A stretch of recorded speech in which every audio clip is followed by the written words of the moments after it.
Hi, it's time to have a little more coffee on the veranda. Or as we would say here, your veranda is wherever you want your veranda to be. Today's veranda is in Laughlin, Nevada.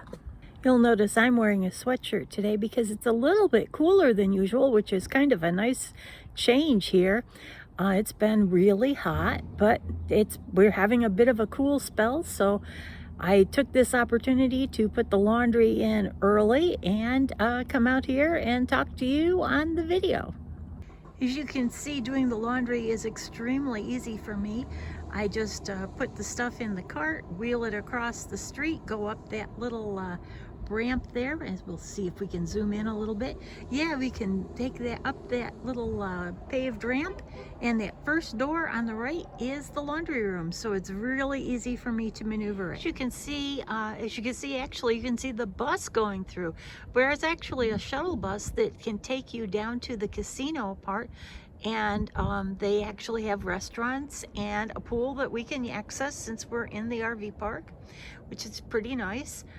So it calls on demand, so you give them a call and they come right to your site and pick you up and take you down there.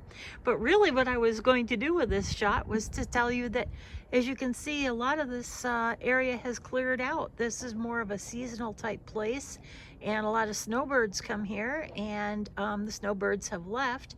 We're here for a while because I'm waiting on medical appointments, but we'll see what happens.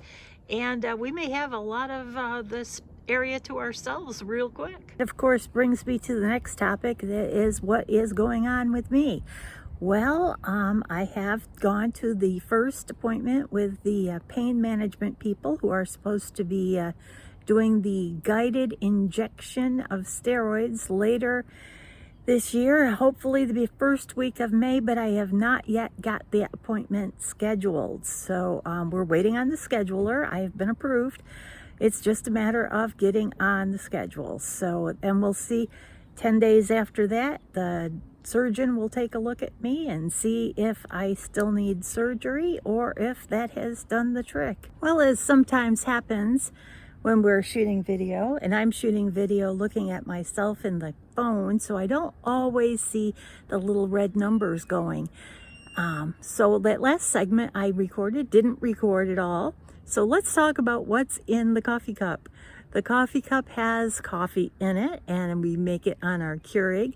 And if you want to see how we use the Keurig on the road, we actually have a video about how to museum putty the Keurig onto the counter so it doesn't fly all over the place while we're going down the road. Right now we are parked for a little while. We have several flavors of coffee creamer. Burl puts Truvia in his coffee, so he's a rough guy. He doesn't put the creamer in like I do. And I have different flavors of creamer, which sometimes Burl says I have several flavors of creamer in the refrigerator. Right now I'm down to about 3. Sometimes I have caramel and caramel vanilla. Sometimes I have sugar-free vanilla, and sometimes I have double chocolate. Yes, I love the double chocolate. That's really good too. Today it's sugar-free vanilla, and I hope that you are having whatever flavor of creamer in your coffee that you want, or if you're a rough guy like Burl, drink it without that creamer at all. And have a great day, whatever you're drinking in your coffee on your veranda, wherever that veranda may be.